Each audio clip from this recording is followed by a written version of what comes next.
Good morning, good afternoon, good evening, depending on where you are in the world today. Thanks for joining our Tuesday live stream, which is focused on digital transformation. My name is Eric Kimberling. I'm the CEO of Third Stage Consulting. We're an independent consulting firm that helps clients throughout the world reach their third stage of digital transformation success.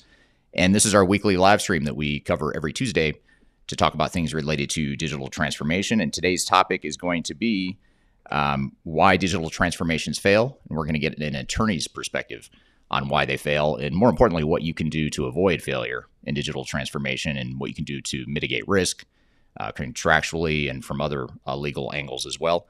So I'm going to introduce our guest in just a moment, but in the meantime, just a couple logistical things. We are streaming live to YouTube, LinkedIn, Facebook, and Twitter. So any comments you have on any of those platforms, whichever one you're on today, I encourage you to please drop those questions in the chat here today. We're actually going to use this interview as part of our Transformation Ground Control podcast, which gets released every Wednesday. So a week from tomorrow, next Wednesday, this interview that you're a part of here today will become part of the edited final product of next week's Transformation Ground Control podcast. So thank you for being here for that. And we encourage any questions or comments you have along the way, because that makes the conversation a lot more interesting for sure. And in fact, in the meantime, if you wouldn't mind just dropping in the chat where in the world you're joining from today, I'd love to see where you're joining from today. And if you could just put the city and country you're in, that'll give us a perspective or an understanding of where you are today. So as we get into the discussion here today, I'm going to introduce our guest in just a moment, but just to set the context here today, digital transformations, unfortunately, still have a fairly high failure rate. And in fact, one of the predictions I have in a video that I'm publishing later this week is that digital transformation failures are going to continue increasing in 2023 and beyond. And we're going to talk about some of these threads here throughout the conversation today. But with the high failure rate of digital transformations, one of the questions that we often get as consultants is what can we do to mitigate risk? How can we protect ourselves? How can we avoid failure? And that's exactly what we want to talk about here today with Marcus. So speaking of Marcus, I suppose I should introduce him so we all know who you are, Marcus. But Marcus, thank you for being here today. Yeah, no, absolutely. I'm excited to be here and to talk to you again. Absolutely. You've been on our podcast in the past. I think this is probably the third time maybe that you've been on. So really appreciate you being on here. And you've also presented it in our online events and in-person events in the past. So really appreciate collaborating with you again. So I guess just to start, maybe tell us a little bit about your background. Who are you? What do you do? What does your law firm do? All that good stuff. Yeah, well, I've got kind of a unique path to being an attorney in that, I started out in-house as an attorney in a couple of large software companies, really representing those software companies in two primary areas. One was negotiating software-related agreements, integration agreements, statements of work, change orders, software licensing, of course, and then managing and defending them from litigation. So what that does for me at this point in my career is it gives me a really good understanding of vendor tactics, seeing how salespeople work up close and personal, the things that they've told me, how they try to meet their numbers, and like I said, the tactics they use to sell the software. All of that gives me a wonderful insight into helping my clients today, and this is what I do today, recover damages when they've been victimized by software that's been oversold or implementations that have gone off the rails. That's my primary practice area. I'm broadly a general an intellectual property attorney, but within that, is this area of drafting, negotiating these software agreements and litigating software failures when they occur. I work for a large kind of general practice law firm called Taft, Stettinius and Hollister in Chicago, with offices all over the country. And we do just about everything you could need from a legal perspective. But my focus is really technology-related work, and with a subspecialty in ERP software. Great. Yeah, that's how you and I met, just being in a relatively small industry in the technology space, and having similar clients or doing similar types of work. Although you're an attorney and I'm not, but both being involved in digital transformations is how we cross paths. So I guess just to start, this is a really broad question that we could spend the full hour just on this one question, but maybe you could give us a flyover to start. But why is it in general that I mean, well, first of all, let me back up. I made the comment early at the beginning of the conversation that one of my predictions for 2023 is that digital transformations will continue to increase, and I have my own hypothesis for why that is. But I guess first of all, would you agree with that statement, and maybe we can build off that depending on how you answer that. Yeah, I do. I think they're going to continue to increase markedly in the next few years. And I think there's a variety of reasons that I see in my practice. One of the big ones that I'm seeing now is with the pandemic, there seems to have been kind of a rush to get these integrations moving. And I'm not so sure that either the customer or the vendor conducted the necessary due diligence to go down that path. Okay, people were worried. Let's sell the software. Let's acquire the technology. Let's integrate it in a timely manner. We don't know what's going to happen, and I think the pandemic in particular has created just a number of challenges to successful implementations. And as you are full aware, I mean, software implementations have a very high failure rate. There's a litany of problems that go hand in hand with them. And I think the pandemic, certainly from my perspective and what I see in my practice, just accelerated those and amplified the issues. And we can get into what those specific issues are. But I think certainly, the pandemic impacted the implementations and integrations, and then really impacted negatively the due diligence process, particularly the review and selection, and then the subsequent negotiation of the contracts that govern that relationship. Is it just that organizations during the pandemic they had so much on their plate, they were so rushed, there was so much happening in the world at that moment that they're sort of rushing through it, or is there more to it than that?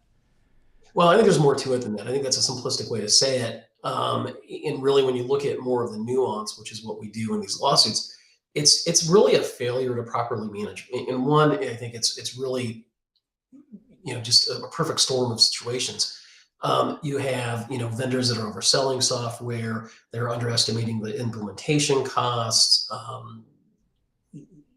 They're essentially, selling the sizzle, right? And there's not a lot of stake there, which they always do. Okay.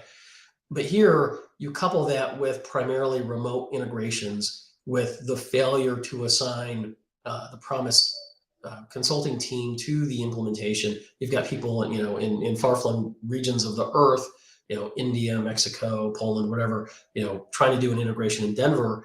And it becomes problematic when pre-pandemic, you have a local team or a semi-local team that's coming in on a regular basis, managing it. I think that is one of the primary drivers of the failures that we're seeing. It's just a total mismanagement of a project. Everybody's working remotely, and nobody is really focusing the way that they typically would on a huge digital transformation project. Right. So what you're saying is work from home is not all fun and games. It's not all, there's not all bright upside to working at home. There's also a dark side potentially in this case. Oh, absolutely. I think there's a tremendous dark side. I mean, I'm dealing with a failure now where one of the problems is that there was just no management on the vendor side. And I'm sure on the customer side, there were contributing factors. There always is, right? There's always enough blame to go around when something like this fails.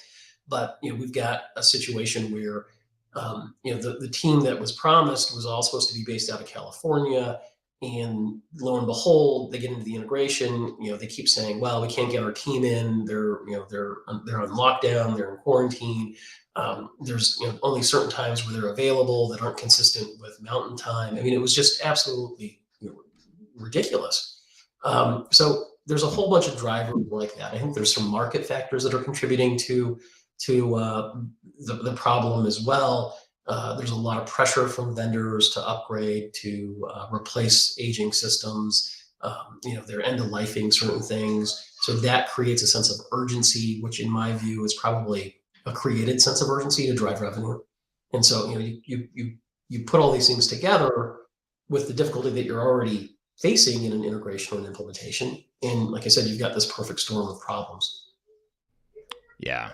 Yeah. And it seems like too that you talked about the vendors creating this potentially false sense of urgency to move to the cloud.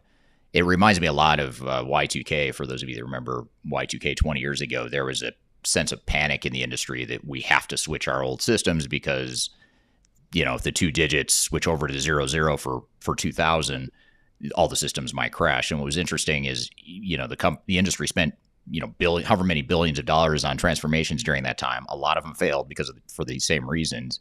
Yet you look back and you wonder, did we really have to do that? Because I don't know of any instances of failure or consequence of not upgrading. And surely there were organizations out there that did not upgrade.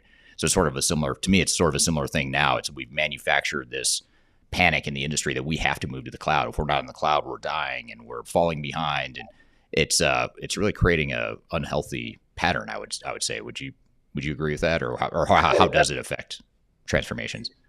Well, absolutely. I mean, I think it's this rush to digitize, and I think there's a comment here in the sidebar, and it asks about what are you seeing more bias in contracting language with this rush to digitize it, sneaky language in contracts, and what I see, and this goes to your point as well, with this rush, or evangelical approach to the cloud.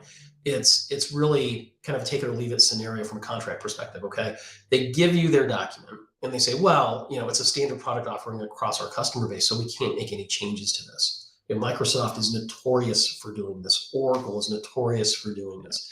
And so you're stuck with a one-sided contract that provides very little remedies for you in the event that there's a need to manage that vendor contractually, or God forbid, you've got to file a lawsuit.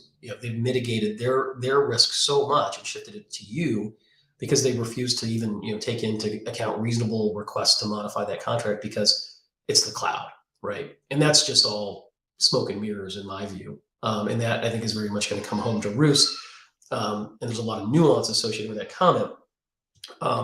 But what I do see as far as sneakiness or slipping things in is, and I have this has always been the case, but we're seeing it more with this remote concept, is that these software demos are now being recorded on a regular basis. So you'll actually see, as the lawyer, and this is a gold mine for me, you'll see the team's demo, you'll see all the attendees, you'll see who's speaking, and I mean, I've always known it was bad. But when you see this evidence in front of you, it's just almost sometimes a smoking gun. I mean, it's, our software can do this. Don't worry about it. Incorporates best practices. We're going to integrate it. It's fully integrated system. It's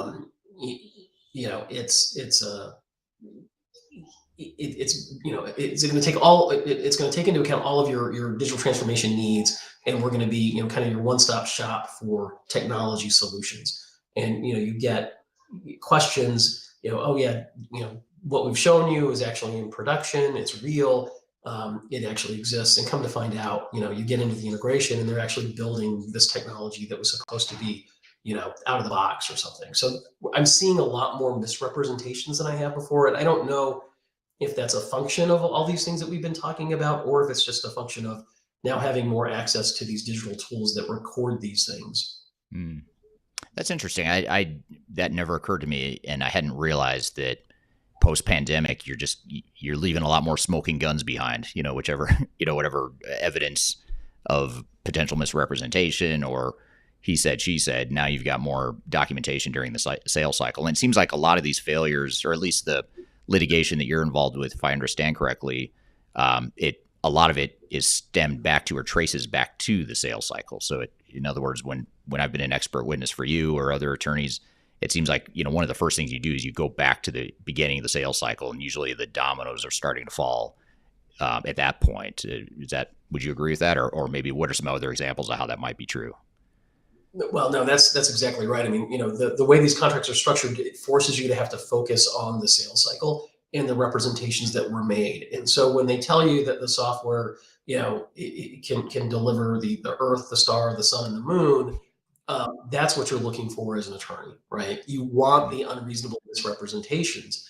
And, how reasonable is it? Well, it's a very interesting and nuanced question, because going back to my software vendor days, people would say, yeah, did I tell them that the software could do that? Absolutely. And it can, or it could. It's just depending on how much time and money you want to invest in that piece of software to make it do that. They can customize anything, right?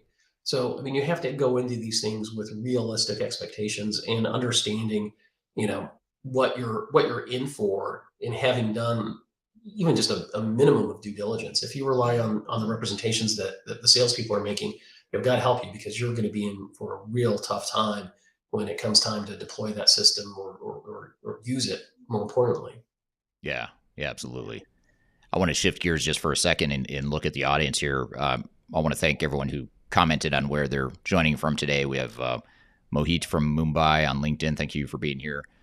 Jordy from Grand Forks, North Dakota on LinkedIn. Thank you for being here. Ryan from Denver. Juice from Netherlands. Grand Junction, Colorado. Ghassan from Kuwait. A couple more people from Denver. So thank you everyone who is here today and for dropping in the chat where you're joining from today.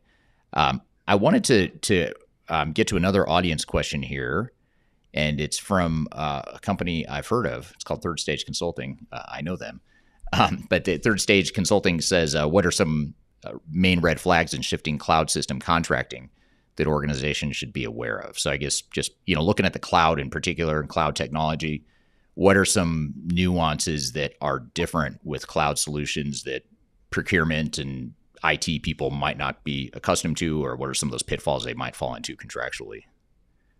Yeah, I mean, I think the major pitfalls in any of these contracts, and particularly in the cloud, are going to be, the warranties and representations that they're actually making. Okay, a warranty in a software agreement is two things. It's a warranty of time, and it's a warranty of reference. And so when they warrant it, how long is the warranty period?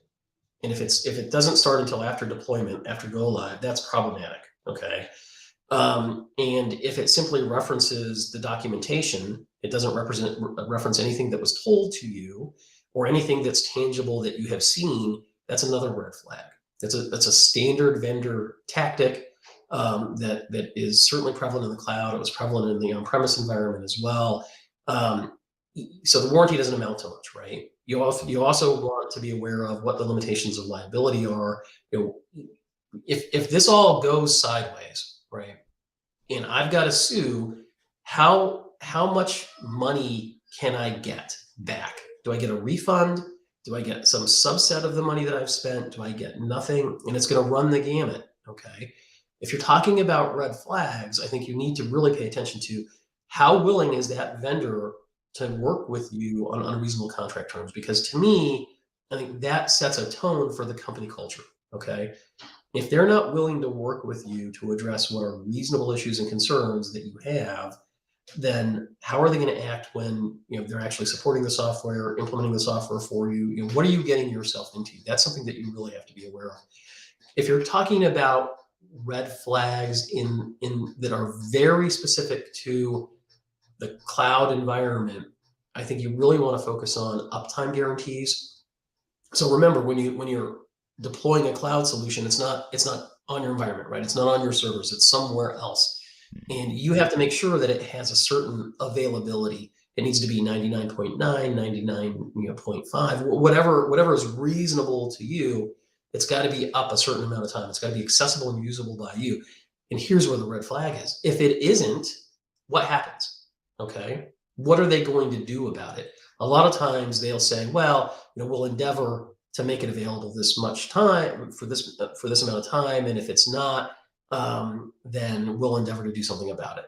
That's a red flag, right? You want them to either, you want them to fix the issue. And then for the amount of time that it wasn't available, you want to get some sort of a refund or some money back or some sort of a credit, without a doubt, right? It's got to be objective and definable. You don't want it to be like, well, you've got to tell me what the issue is, and then if you don't tell me what the issue is within 3 days, you don't get your credit. I mean, all that's just ridiculous, right? I don't want to get into the total nuances of it, because there's a ton of red flags, and we could have probably 3 or 4, conversations like this about it. But there's a lot of things to be aware of, and I think the goal is to use that contract, cut through those red flags, deal with them, wrestle them to the ground, have a contract that serves to manage your relationship with that vendor over the life cycle of that product, because that's one of the ways you set yourself up for success to avoid a digital transformation failure, is having a contract that serves as a management tool to show them what they're supposed to do when things go sideways. What about one of the things I remember you presenting or talking about in a presentation I've seen you give multiple times at conferences you and I have been at is this whole hyperlink clause. Could you talk about that, because that's fascinating to me, and it always fascinates me that organizations willingly go along with that. Maybe you could explain what it is and why it's a risk. And this is not something we used to see in the on-premise world. Okay, so what they will do is, the whole goal is to be business friendly, to reduce the sales cycles, to reduce the negotiation time, and to give you something that doesn't look menacing, that you can just sign. So they'll send you a one-page order form that looks very, innocuous, and but the kicker is that, on the back page, or somewhere on that document, it's going to reference about, 5 different URLs, and those URLs are incorporated by reference as a piece of the contract. And so if you start clicking them, the first one clicks to, a 30-page license. The second URL clicks to, 50-page maintenance agreement. Whatever it is, if this document is not simple, it's actually super complicated. It turns into, a 200-page contract that, if they were to give it to you on paper, you would be alarmed. Okay. But because it's presented to you, as a one-page, PDF DocuSign, you think, oh, I don't need to send this to my legal department, or, I'll send it to my legal department and they should be able to turn this around in a week or so. That is the wrong approach, right? I mean, if you're spending any significant amount of money on a digital transformation, a software product, a vendor, you've got to do the due diligence from the legal side to make sure you're mitigating the risk. And the risk mitigation, or the amount of legal spend, should be directly proportional to either the cost of the solution, excuse me, or it should be directly proportional to the amount of risk that presents. You could be spending, $150,000 on a piece of software that's mission critical and shuts down your business for 3 months. That's something that you should spend a lot of money negotiating or reviewing, right? So the cost of the solution doesn't necessarily indicate the risk associated with it, but it's a good guideline. And you've also talked about how some of those hyperlink or URL documents that you're agreeing to, you're signing off on that one pager you talked about, and that one pager refers to other documents that are sort of separate but part of that agreement. I've also heard you talk about how a lot of times there's a clause in there that says they can update those terms unilaterally. Could you maybe explain that and what the risks are there? Yeah, no, and that's a good point. I'm glad you brought me back to that. And that's an incredible problem, okay? Because you think what you have signed is a static contract, an agreement, right? But there's this clause in there that says, oh, by the way, we don't care what you signed yesterday. Today, we can go ahead and unilaterally change the terms and conditions, and you're bound by it regardless of having reviewed it or not. That's clearly a bad situation to be in, right? Now, where there's some level of reasonableness is associated with that is that they've got a dynamic product that is being upgraded and updated and being pushed to their customer base. And so there's going to be different pieces of functionality that are going to have, different governing terms and conditions that they're going to want to put in place. That's one thing, but it's never set up that way. It's always set up as, oh, we can change anything we want at any time, and it's done that way on purpose. That's a big problem. And that's essentially signing a contract that the other side can modify at any time without your input, and that's a no-go. Yeah, that seems extremely risky and open-ended at best. Yeah. What can organizations do, or let me back up? Have you seen organizations, especially maybe smaller, mid-sized organizations, that just don't have the leverage or the sophistication, the in-house legal counsel? Can they realistically change or negotiate with a Microsoft or an Oracle or any other big software vendor that might sort of impose their will contractually like that, or what have you seen there? You can, but I think for organizations like that are spending, not an incredible amount of money, you just don't have the leverage. And I think the value in having a legal review is understanding the risk that's presented by the contract, picking and choosing what you're going to focus on. So I think if you're dealing with a Microsoft or an Oracle and you're spending $300,000, which is not a lot of money, you're going to have to prioritize, a list of 10 things that you want changed, and then just identify which ones, which of those are the most important, and really push for those so that you've got some understanding of kind of where you're at from a risk perspective. And I think you're not going to have a lot of leverage. One of the big red flags, as I think about it now, and this is applicable to a lot of smaller companies, is they finance these deals. And if there's a way that you don't have to do that, I would implore you not to do that, because it really creates situations down the road when you're trying to get out of that contract, and it just diminishes your leverage because they have acceleration clauses. And so, if you decide the software doesn't work, you don't want to pay for it, then everything becomes due and owing, immediately upon 30 days of non-payment, and they send you to collections, and you've got it's a more complicated scenario than it needs to be. Right. Yeah, it makes total sense. Gassan on LinkedIn has an interesting question, and I'll maybe piggyback a part two of this question. But can one insure an ERP project in case it goes sour? And if not, what's the next best thing? That's a very interesting question, and in fact, I've never seen that raised. So, kudos to you for bringing that up. I have no clue as to whether you can insure against the failure of a project. That's a good question. That's something I'm going to research. Have you seen that, Eric? I've not, but part of me thinks it would be an interesting business model, but then another part of me would be terrified if I were the insurance provider, because you think of these massive payouts that might that are likely to be at stake. And I have a 16-year-old son who just turned 16, and he just started driving about 2 weeks ago. And he has had his car for 2 weeks. His insurance is through the roof. Obviously, his insurance costs more than my wife and I combined, and he's already had his car hit once, and so we can only imagine it's going to go up even more. So it just reminds me of like insuring something that has a very high risk of having a problem or a claim on it. I haven't seen it, but you and I have talked about other things in the meantime until maybe there is an insurance policy industry that develops around the industry. In the meantime, there's other ways, though, that maybe you're not insuring per se through an insurance policy, but there's other ways you can insure and mitigate risk. What are some of those things that you've seen? Yeah, I mean, I think you really have to have a realistic understanding of what you're getting yourself into. Okay. And you have to understand what success is and why you're implementing this technology. Because, there, and I've heard you talk about this, there really is no silver bullet, right? And if you're expecting the technology to be a silver bullet, you're doing the opposite of ensuring against failure. And I think you're almost kind of just walking right into an untenable situation. You've got to have a realistic expectation of how the software is going to drive, business initiatives and business success. Because if you don't have that, you're going to spend a tremendous amount of money, and those vendors are going to take it from you very happily, very willingly, to get you to a point where you've got all this latest and greatest technology that's not even appropriate for your business, and it doesn't even help you. I mean, there's different ways to define success and to define failure.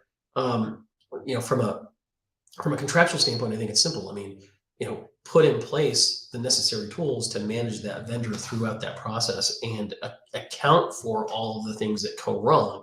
Now, you're not always going to be in that position, but if you're dealing with a reasonable vendor, they're going to take into consideration a good chunk of your issues and concerns. And so I think that's from a legal perspective, that's certainly one of the ways to do it. Yeah, and in sort of a follow-on question that Gassan also asked on LinkedIn is he's making a comment here, but I'm curious to see what you think or what your reaction is, Marcus. But he says, on the next ERP project, I will schedule 3 months for contract reviews and negotiations and 2 months for implementation. 2 months seems a little aggressive on the implementation side, but I think his point here is that he might spend more time than you might otherwise think on the negotiation and contract review part of it. Maybe help us understand, how long could an organization realistically, if they do it right and they're thorough and they're pushing back, they're negotiating, they're protecting themselves. If they do it right and they're not rushed, what's like a general time frame or range of time it might take to do that? I think 2 to 3 months is realistic. And it depends on the nature of the agreements and what's going on. I mean, if you've got multiple documents and things like that, you're going to be at the higher end of that estimate. And if you only have one, you're going to be at the lower end. But, you know, the attorney needs time to really go through these things, have an understanding of what the technology is, what risk it presents to the business, how the business intends to use it, and then understand what functionality is mission critical, and to make sure that that functionality is represented appropriately in the contract. And it's very basic things that nobody even thinks about. I mean, you say you're buying, SAP S4 HANA or whatever. Well, what does that mean? What are you actually buying, right? I mean, is there a list of functionality that's identified in the order form or the schedule? Which of that functionality is important to you, without which you would not have gone forward with signing the contract or buying the software? Things like that are just fundamental that need to be spelled out. And I think you've got to take the necessary time to be able to get into the granularity of it. I don't think you want to negotiate for the sake of negotiating. But these companies are used to having their contracts negotiated, and I think if it's a simple agreement, you should allocate a month. If it's more complicated, 2 to 3 months, and I think that's right. There's a whole other side of his question about whether a 2 month implementation is reasonable or not. And I think from a software vendor's perspective, yes, sure, we can implement our technology really really fast. Whether you're going to be able to use it in any meaningful way, within 2 months or 6 months is a totally different question. So Yeah.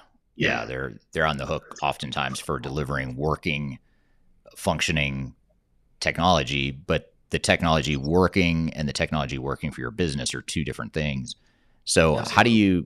how do you protect against that? Because I could be a software vendor and deliver a perfectly designed, bug-free solution that's stable, it performs, does everything that it should do, but it doesn't align with my business. It creates disruption in my business. It creates other problems that, of course, are unintentional. How do you bridge that gap between working technical solution and working business solution? Well, I think you've got to have kind of a patchwork quilt solution to that. And what I mean by that is you want to make sure that in your statements of work, um, you've got, robust user acceptance testing criteria, and it's all spelled out as to, what happens when it doesn't meet the specifications or the mutually agreed upon development document that you put in place for the piece of functionality. You want to make sure that you've got a robust and reasonable warranty. You want to make sure you've got change orders that can address all of that stuff. And it's testing. But the challenge today, and I've got this right now with a project, is the rise of agile software development and these sprints that they do.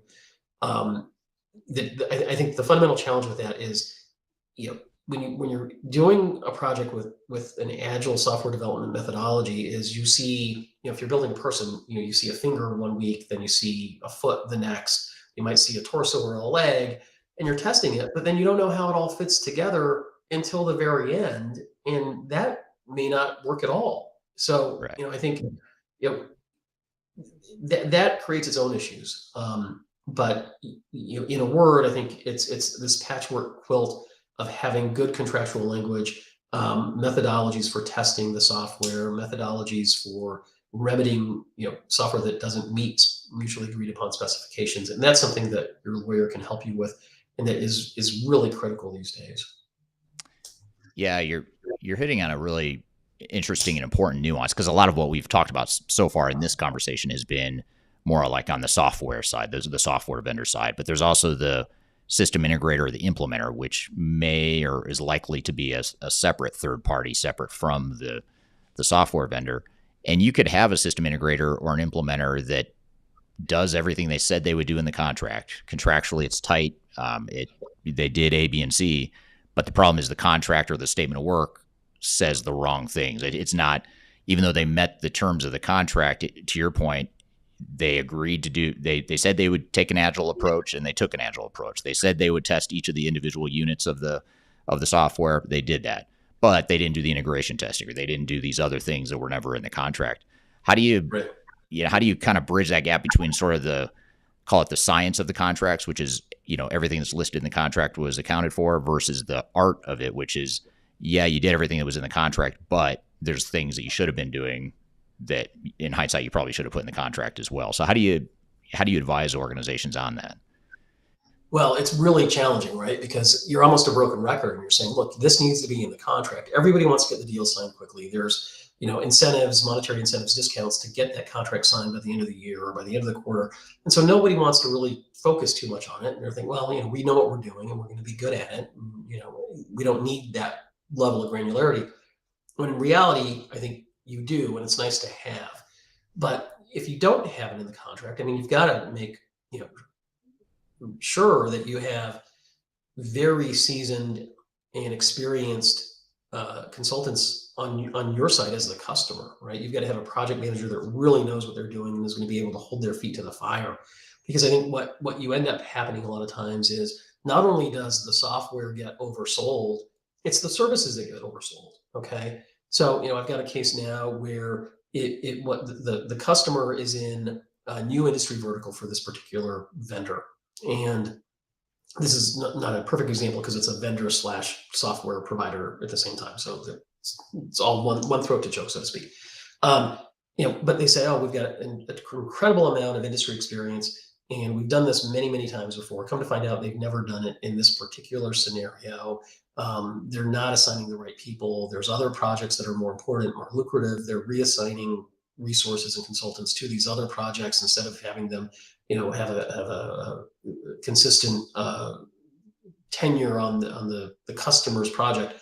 So if that's what you're up against on the vendor side, many times, right? You're not getting the A team, you're getting the D team.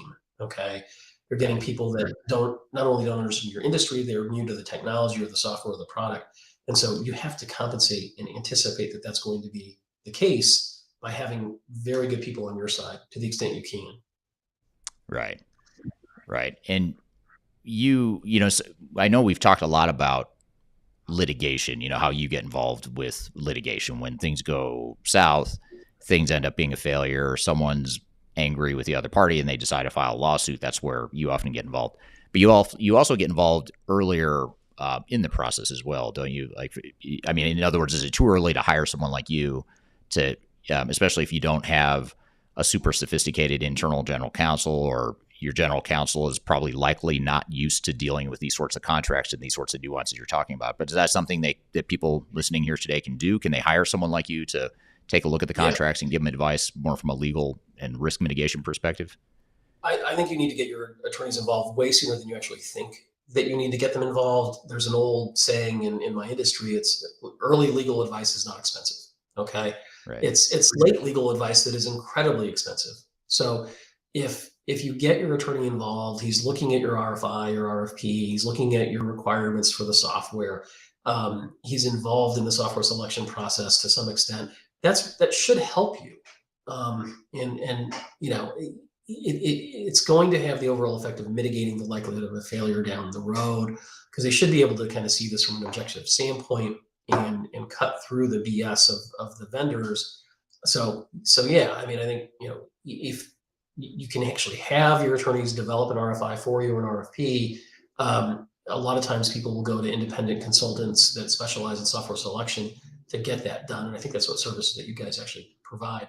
And I think Yeah. that's a tremendous way to go, because now you're really laying it all out and insuring yourself to some extent against a software failure.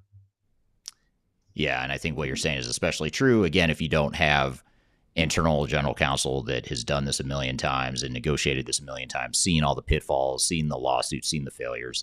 You need someone that's sort of been through that. And there's something to be said for, someone like you or I, where we end up seeing these failures up close and personal, and we have to deconstruct or reconstruct the train wreck and understand the forensic evidence of why it happened, how it happened.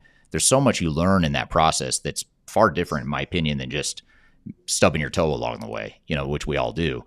But Yeah. seeing these massive failures, there's so many lessons from that. I mean, what are, other than what you've already talked about, are there other big lessons from some of the litigation you've been involved with, or maybe some most common themes that you see in terms of the root cause of why the projects failed? I know you mentioned like unrealistic expectations, for example, but what other ones might you think of? Yeah, well, I mean, to some extent, it kind of goes hand in hand with unreasonable expectations. But I think it's vendors overselling the software, right? Grossly underestimating the cost and time involved in connection with getting that software to go live.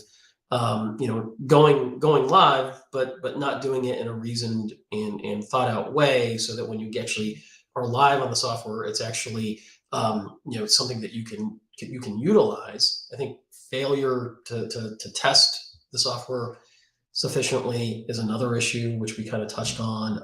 Something that we didn't touch on is inadequate user training. I mean, you go live, or you're about to go live on the software, and no one's trained in it. I mean, that's a problem too. The failure to properly integrate that software with other tools that you're using. Having non-programmatic solutions or post-it note solutions all over your computer to try to get this thing to integrate. That's not something that's good, clearly. And then I think trying to ensure against inadequate vendor resources. I mean, those are the big things that we see on a very consistent basis. I think that was a list of 7 or 8 things off the top of my head that are consistent problems, right? And I go back to this concept, and it's something that I think I've heard you say before. I say it on a pretty regular basis. If it's going to fail, it's not really a failure of the technology, right? And the standard vendor defenses is, look, you know what? We've been around for 30 years. We've implemented our software in hundreds of thousands of locations around the world, and we have hundreds of thousands of customers that use the software in the same industry for the same thing that you're using it for. So clearly, the software works, okay? And that's probably true, all right? Now, does it work in a way that's good for you? No. But why is that? Well, it wasn't a failure of the technology. It was a failure of the process. Excuse me. It was a failure of people, right? And so when you have a digital transformation failure, it's not so much a failure of technology. It's a failure of the people managing the process. And that's what I think you really want to account for when you're thinking about how to be successful, when you're thinking about how to negotiate these contracts, is to put those checkpoints in the contracts to manage the teams and make sure they're doing what they're supposed to be doing in an objective, measurable way. Right. Yeah, that's great advice. What about you? You alluded to this a moment ago, Marcus. You talked about how the vendor's promising the A team, doesn't deliver the A team. So Sam Graham over on LinkedIn asked the question of, to what extent is part of the problem of getting the D team that the customer was too aggressive in price negotiation? So in other words, is it possible that you can actually be overly aggressive or focus too much on reducing cost, at least on paper? And what are some of the ways to mitigate that?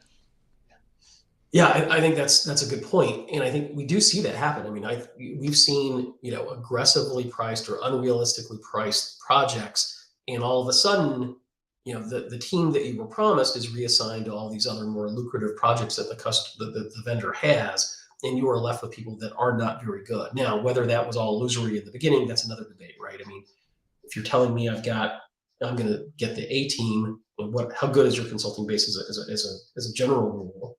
But I think that could be a symptom of that. But and so I think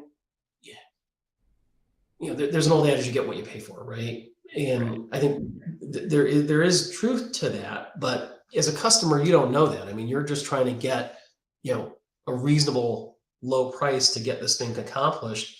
And if that price is too aggressive, then there's going to be a risk associated with that, I think.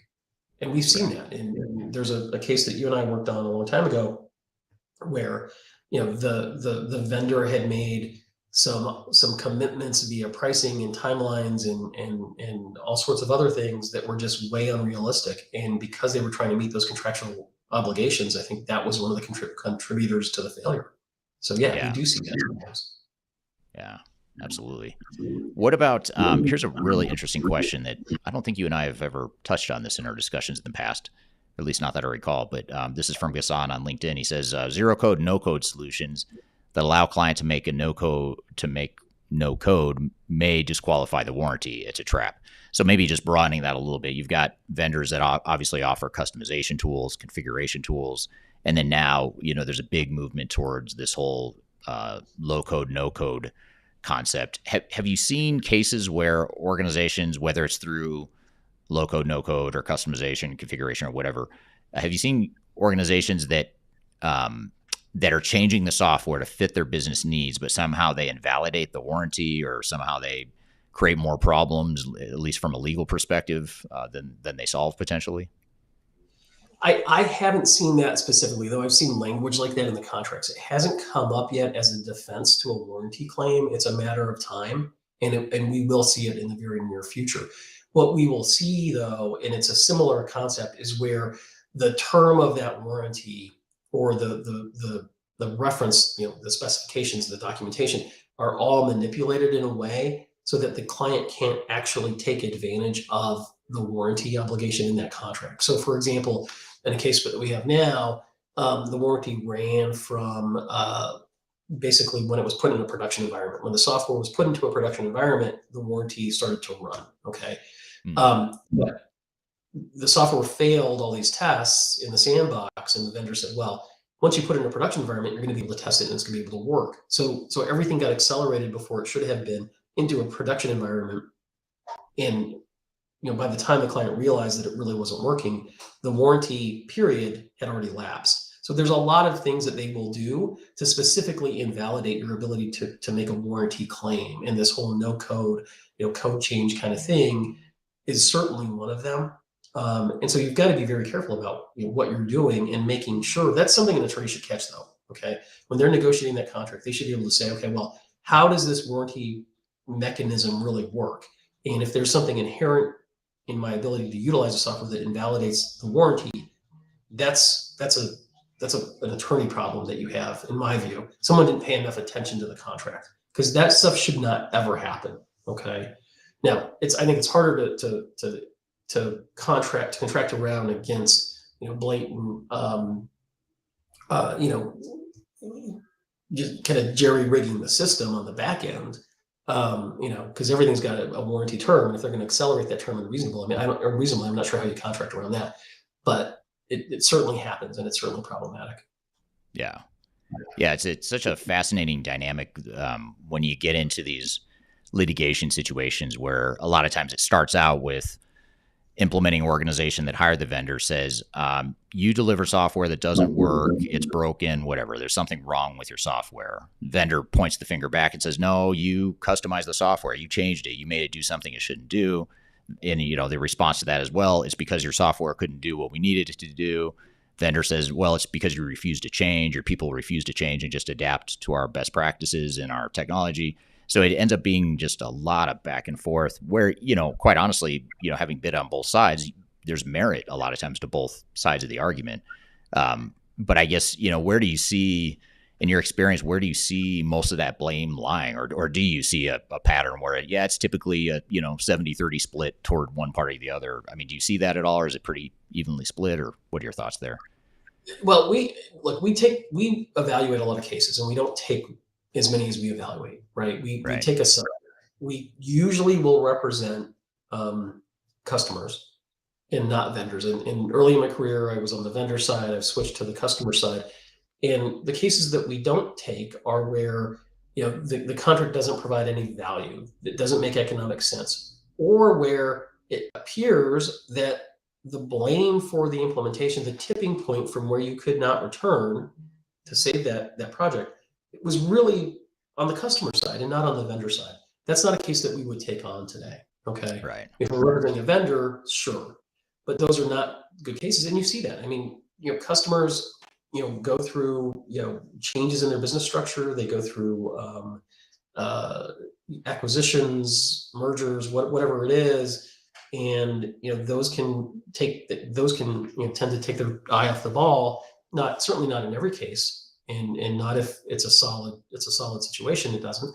But there's a variety of issues, right? And there's always enough blame to go around in these kinds of cases. And the key is to evaluate them intelligently and figure out, where the tipping point was. And in cases that we take, the tipping point is almost always on the vendor side or the integrator side or some combination of the people that were responsible for implementing the technology or developing it. Right. Now, what about issuing formal tenders? This is a follow-up again from Ghassan. And thank you for all the great questions, Ghassan, and everyone else that's chiming in here. But would issuing formal tenders give the customer more control on contract terms and conditions? I'm not sure what he means by a formal tender. Do you have an understanding of what he's I talking about? I think it means like an RFP process, like you like kind of like the government or public sector, big organizations. A lot of times will put out their own criteria and specifications that vendors need to respond to, and adhere to basically their terms. So they're sort of flipping it around a little bit, saying these are our terms. Tell us, whether or not and how you might adhere to those terms. I think if you have a lot of leverage financially, that process can really help you. Okay. And if you're in an industry that is key and strategic for the vendor, I think that process can really help you. The challenge with that process is that when I was on the vendor side, you get an attorney to respond to the RFP. Okay. And the way I respond to an RFP is in a pretty non-committal way that gives me a lot of wiggle room down the road. So what's the value of it? I'm not really sure sometimes. Okay.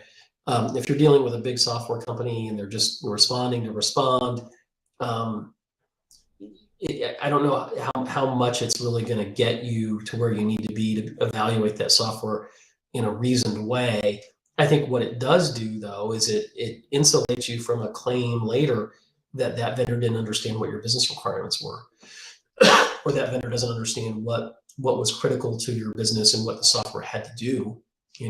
So they should have been able to allow for gaps in functionality and tell you that they were there. So that's a value right there. So I guess, in a roundabout way to answer the question, yeah, I do think there's value in it. Okay. And certainly from an internal standpoint, from the customer, there's a tremendous amount of value because you're identifying then what your software needs are, what you want that software to do, what's critical, what's a minimally viable product versus what is, your dream product to have, and where you're going to fall in that continuum, and what can be minimally acceptable to you. So I think the value is not so much in vendor control, but it's in understanding what your requirements and needs are and giving you the ability to determine, what's successful for you from both the software selection standpoint and then ultimately an implementation or integration standpoint. Right. And I have one more question I'm going to ask, but before I do that, I want to ask one more question that just came in from the audience, and this is from Clifford Martin, who is actually the head of our Third Stage Consulting Africa office based in South Africa.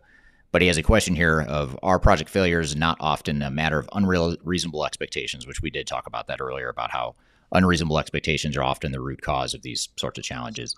But then he goes on to say, at the end of the day, the client executive is accountable for success, but he or she gets suckered into believing the system integrator marketing hype. Does the client therefore really have a case if, and I need to hide it to be able to read the rest, does the client therefore really have a case if they themselves have outsourced accountability for success? So I guess it's sort of like that outsourced mentality. And we see that as oftentimes on the plaintiff side, the company that's implementing the implementing organization, they're suing a vendor, system integrator. Oftentimes what they'll say is, hey, we trusted you. You told us that you were the experts. You knew how to do this. You could get it done in X amount of time. I took, for lack of a better word, more of a hands-off approach. I delegated, outsourced to you, Mr. or Mrs. Vendor. So how does that blame end up lying then in that case? If can I take a sort of a my hands are clean approach by outsourcing it to an SI and have them hold the accountability, or how much am I still responsible for? I think ultimately you're still responsible for it, right? I mean, I think you can certainly do that, but in today's environment with the history of ERP failures, I think that is not a reasonable position to take, certainly in a lawsuit. If you're going to say, okay, well, I'm just going to trust the vendor, I'm going to trust their representations, I'm going to trust that they told me this is out of the box solution that can be implemented within 3 months at a cost of X, and it's the silver bullet that's going to solve all my technology needs.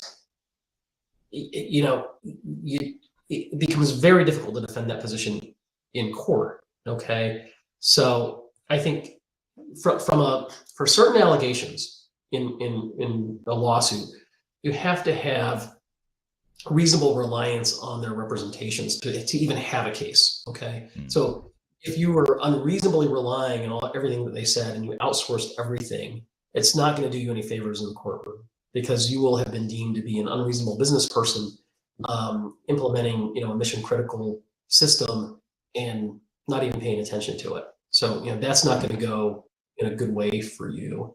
So I think, it's incumbent upon you, even when they are saying that, to be skeptical, to look at them with a jaundiced eye, so to speak, and really test, verify, and make sure that they can live up to the obligations and that they are living up to the obligations and representations that they've made to you and the obligations they have in the contract. Right. Yeah. Makes total sense. So in other words, you can't just totally outsource responsibility because you're not the expert. I mean, I know that it's not reasonable to think that a CIO or a CFO, CEO, whoever, it's not reasonable to think that they're going to be an expert in these sorts of implementations, but they still have to have accountability and they still have to have a pretty close eye on what's happening and what's tracking, and not just push it off to the vendors. And the problem, I think, is, system integrators, it's in the system integrator's best interest for you to outsource responsibility, at least in the short term, because they can staff up the project more, they can take on more of the heavy lifting, when in reality, organizations, in my opinion, don't take enough responsibility for building internal competencies along the way to ensure that they are, accountable and own the project longer term. I mean, point of fact, you have to own the project, right? I mean, if you've got the system integrator owning the project, I mean, you've got the fox guarding the chicken coop, and that's an untenable situation, right? I mean, they're just going to be printing money and taking time and giving you all these pieces of customization and functionality that maybe you don't even need. That's just not the way to go. And it's interestingly enough, most of the project managers that I have dealt with, being in the industry, you develop friendships with people and you get to know them pretty well. A lot of the project managers that I know don't have technology backgrounds. It's business. They're project managers. It's business process management, essentially. Right. Yeah, absolutely. And Clifford followed up with a comment that, or sort of a question, but I'll turn it into a comment in the interest of time here. But surely any litigation by a client must be based on the premise that the client took reasonable steps to ensure executive oversight, for example, or in other words, an internal PMO. And that's a role that we oftentimes will fill as will be an extension of our client's PMO. Client took reasonable steps to hire someone like through a stage that's neutral and agnostic that could help them manage the project and represent the client's best interest rather than the software vendors. And I think taking a step like that can help mitigate some of that risk. But I guess maybe just to broaden that question a little bit, which is a great comment, Clifford. Thank you for that. And actually segues into my last question for you, Marcus, which is what closing advice, as we wrap up the conversation here, what closing advice would you give to an organization that's about to start a transformation in order to identify and mitigate some of these risks that we've talked about here today? Yeah, really, I think it's three things. One, be skeptical. Okay, don't believe everything that the vendors are telling you. Invest the time to put contracts in place that manage that process. Okay, and then take the time to manage the project during the life cycle of that integration or implementation. Because if you're just going to sit back, wash your hands of it, hope to get something that's going to work at the end of the day, you're setting yourself up for failure, right? I mean, I think, just in sum, I mean, be active about this and be engaged in it. It's your project, and you do have to take a level of ownership in that project to make it successful. Because if you don't, it's not going to be a success. Yeah, that's a great. I mean, if I were to pick kind of one thing to summarize, it's like I think you just said it. Take ownership of your project, and it's too tempting to trust to a fault, software vendors and system integrators, and trust that they know what they're doing and they know what's best for your business. But the reality is, only you know what's best for your business, and you've got to call audibles. You've got to pivot along the way. You have to, and if you're not, something's wrong. I mean, you just know outside third party is going to get it right from the start and be totally on track and aligned with what your needs are. You have to roll up your sleeves and get your hands dirty in the process. And I think a lot of executives don't want to or don't feel confident enough to. And that's where, for the shameless plug here, that's where people like you and I can help, is to give them that confidence and the advice that'll help them do that. Yeah, roll up your sleeves and get dirty and get involved. Yeah, absolutely. Well, I want to thank you very much, Marcus. It's a pleasure as always, and time flies with you as always. And we could easily spend a lot more time on this, but in the interest of time, I want to thank you for your time today, and thank you for being here, and thank you to the audience here for the great questions and commentary here. How can people find you, learn more about you, contact you? What's the best way to do that? Yeah, I mean, look, I'm relatively easily to find. You can contact me via my website, taftlaw.com. I'm on LinkedIn, Marcus Harris one, I think it is, with a number one. You can find me on Twitter, uh, TikTok, and even Instagram these days. So just put my name into Google, and it should be first two or three search results. I'm happy to talk to you guys about any of this stuff, and certainly happy to help you if you're going down the road.